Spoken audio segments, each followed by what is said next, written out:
Assalamualaikum warahmatullahi wabarakatuh.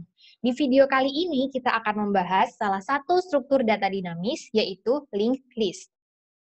Linked list ini merupakan struktur data yang dinamis ya, jadi dia dapat berubah ukurannya, fleksibel gitu jumlah elemennya, dan dia juga memiliki urutan yang eksplisit. Jadi eksplisit kenapa? Karena kita tahu bahwa misalnya ada suatu elemen, sebelumnya itu misalnya urutannya apa, atau sesudahnya urutannya apa, itu kelihatan secara eksplisit ya urutannya seperti apa. Nah, tapi di sini linked list itu tidak memakai array untuk menyimpan informasi, jadi dia tidak berbasiskan indeks. Kemudian, list ini menggunakan objek yang dikenal dengan namanya node ya. Jadi ini adalah contoh suatu node di mana node ini memiliki misalnya inti informasinya apa, kemudian bisa saja dia memiliki link, namanya aja link list ya. Jadi dia ada linknya. Misalnya di sini dia punya previous link, nanti dia ada informasi node sebelumnya itu ada di mana, itu akan disimpan di previous link di sini, dan juga dia ada next link. Jadi di sini dia ada informasi node setelahnya itu ada di mana. Jadi ini bisa kasih tahu ya, node-nya ini bisa kasih tahu posisinya sekarang di mana, sebelumnya itu posisinya ada di mana, dan elemen sesudahnya itu posisinya ada di mana. Ada beberapa tipe linked list, di sini akan kita bahas beberapa ya, misalnya simple linked list, double linked list, circular linked list, dan juga ada circular double linked list. Nanti kita akan coba bahas satu persatu. Pertama contohnya adalah simple linked list. Nah, kalau simple linked list, karena dia simple ya, maka dia hanya ada satu link saja di sini. Dia navigasinya cuma bisa forward, maju gitu ya. Jadi misalnya dari item A, dia cuma bisa ke item setelahnya B, dia bisa menuju ke elemen setelahnya yaitu C, tapi misalnya kalau posisi kita sudah di C, kita mau ke sebelumnya, itu nggak bisa. Dari C misalnya kita mau ke B, itu kita harus mulai lagi dari head ya, dari awal, karena kita dari C ini nggak tahu previousnya ada di mana. Jadi dia cuma menyimpan informasi link ke next elemennya saja. Gitu seterusnya, nanti kalau yang paling ujung, maka nanti next linknya di sini informasinya nol ya, tidak akan merefer ke node manapun. Ini contoh yang simple linked list, di mana dia cuma ada satu link untuk menuju node setelahnya. Bagaimana dengan double linked list? Nah, karena dia namanya aja double ya, double, maka dia bisa dinavigasikan ke depan ataupun ke belakang, forward ataupun backward.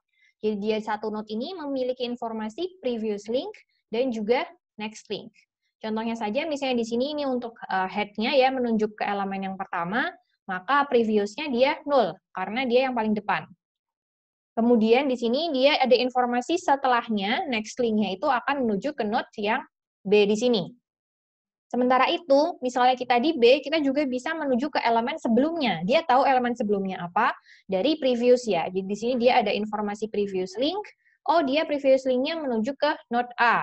Maka dia bisa maju ke belakang ataupun ke depan seperti ini. Jadi kalau misalnya yang paling belakang sama seperti tadi ya, kalau yang next link-nya paling akhir, elemen paling akhir menuju ke 0. Kemudian ada circular linked list. Jadi kalau circular berarti ini tuh muter gitu ya, muter, tapi dia masih yang pengembangan dari yang simple linked list, di mana dia hanya ada satu informasi link, yaitu next element. Jadi misalnya dari C di sini, kita mau ke B, itu nggak bisa previous ya, karena di C ini dia nggak tahu previous link-nya itu kemana, karena dia hanya menyimpan informasi next link-nya saja. Maka kalau misalnya mau ke B, berarti dia harus ke D dulu, lalu ke A, barulah nyampe ke B. Jadi dia harus muter dulu. Jadi ini untuk circular linked list.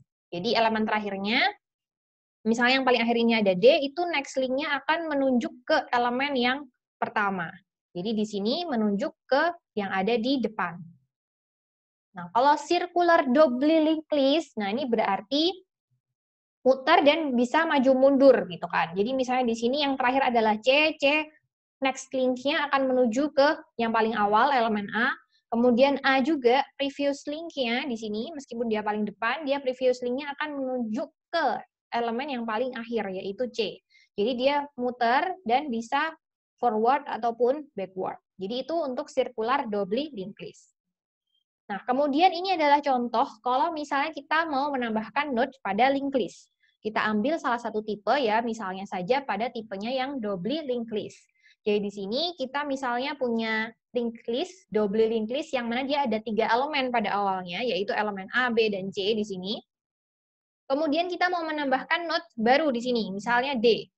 Nah, gimana sih caranya kalau misalnya kita mau menambahkan elemen D ini ke dalam double linked list ini? Maka pertama yang akan kita lakukan adalah mengeset link di sini di previous link dan juga next link. Misalnya previousnya itu berarti adalah node terakhir di linked list sebelumnya, yaitu C, maka dia akan menunjuk previous sini ke arah sini, ke node C, di mana dia berada.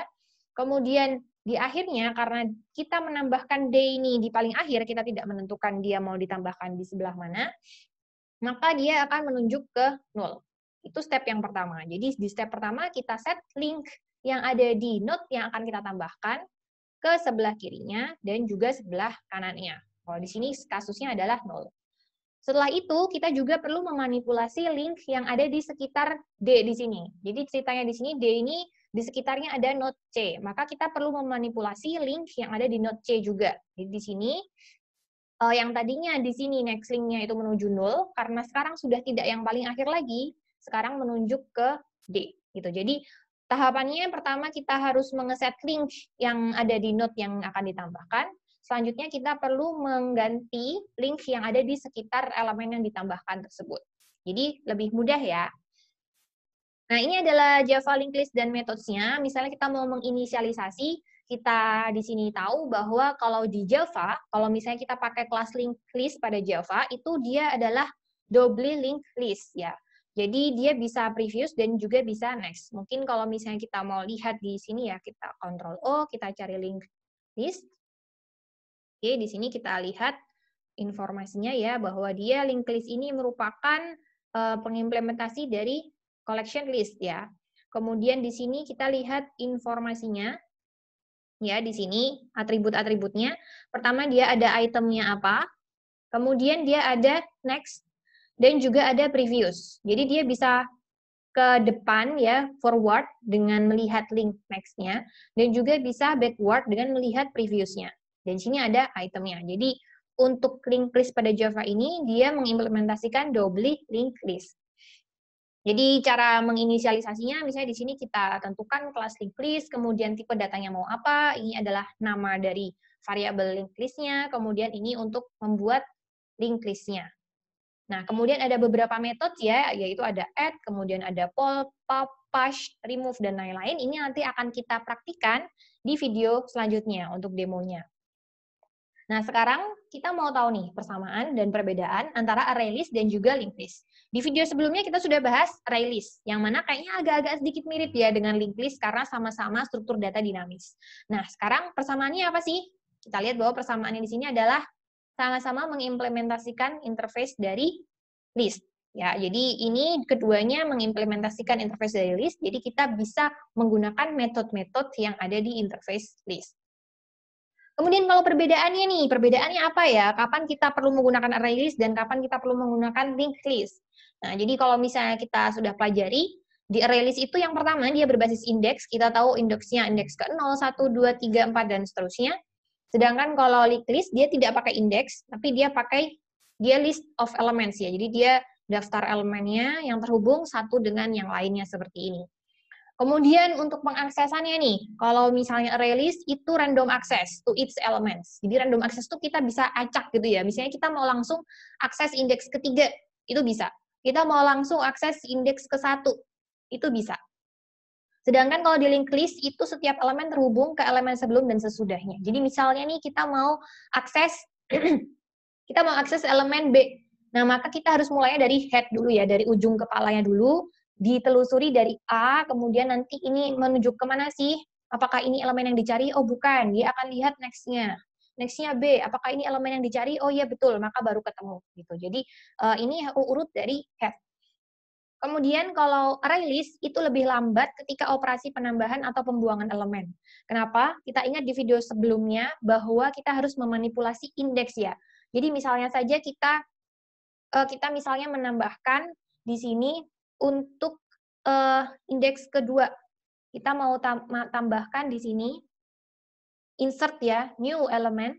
Di sini indeks kedua, maka kita harus memanipulasi ini diganti ini jadi indeks ketiga, ini jadi indeks keempat, ini jadi indeks kelima. Kalau misalnya ada ribuan elemennya, maka dia harus ganti indeksnya satu per satu. Jadi itu lebih lambat. Begitu juga ketika misalnya pembuangan nih, misalnya kita buang indeks yang ini, elemen yang ada di indeks kedua, maka kita harus update ini menjadi indeks kedua, ini jadi indeks ketiga, dan seterusnya. Sehingga dia menjadi lebih lambat. Seperti itu. Sedangkan kalau linked list, dia lebih cepat. Kenapa? Karena kita tinggal memanipulasi linknya saja. Misalnya saja kita mau tambahkan di sini, maka kita cukup memanipulasi yang ada di sini ya. Kita mau memanipulasi link yang ini, lalu kita ganti yang ini kita ganti linknya untuk menuju ke sini. Jadi kita cukup memanipulasi linknya saja. Begitupun misalnya kita menghapus ya, kita hapus B di sini, maka kita cukup mengganti elemen yang ada di sekitarnya saja, yaitu A dan C. D itu nggak perlu kita manipulasi ketika kita menghapus elemen B. Jadi kita hapus elemen B, maka kita cukup ganti next linknya ada di A, menuju ke C, dan juga previous link yang ada di C untuk menunjuk ke A. Elemen-elemen lainnya itu tidak akan terpengaruh, sehingga dia lebih cepat. Kemudian untuk pencarian, di sini kalau array list dia lebih cepat. Kenapa? Karena tadi bisa random access tadi ya, misalnya kita mau langsung menuju ke 3, maka langsung dapat 3, lebih cepat gitu ya, karena kita tahu posisinya ada di sebelah sini. Sedangkan kalau misalnya pencarian di linked list, misalnya kita mau mencari yang elemen D, itu lebih lama. Kenapa? Karena kita harus mulainya dari head. Kita telusuri satu-satu, apakah ini yang dicari? Bukan. Dia harus menuju ke elemen selanjutnya. Apakah ini yang dicari? Oh, bukan. Dia harus menuju elemen selanjutnya. Apakah ini yang dicari? Bukan. Dia menuju ke elemen selanjutnya. Baru nyampe di sini, apakah ini elemen yang dicari? Ya, betul. Maka barulah ketemu. Sehingga dia lebih lambat untuk pencarian. Karena dia harus mulainya dari kepala dulu. Kemudian yang terakhir nih perbedaannya yang ada kita daftar di sini, yaitu untuk array list dia mengonsumsi lebih sedikit memori. Kita lihat di sini bahwa ya elemennya cukup, ukurannya cukup sesuai dengan elemennya itu ya. Misalnya ada 1, 2, 3, 4, 5, ada 5 elemen, ya sudah memorinya segitu. Sedangkan untuk linked list di sini dia perlu tambahan memori untuk menyimpan linknya. Di sini ada tambahan previous dan juga next linknya. Dia perlu menyimpan masing-masing node, previous dan next linknya, sehingga dia perlu tambahan informasi yang disimpan, sehingga dia mengonsumsi lebih banyak memori. Jadi seperti itu persamaan dan perbedaan antara array list dan linked list. Jadi kita sudah mempelajari teori dari linked list, bagaimana cara praktik kodenya, misalnya di pemrograman Java, kita akan coba demokan di video selanjutnya.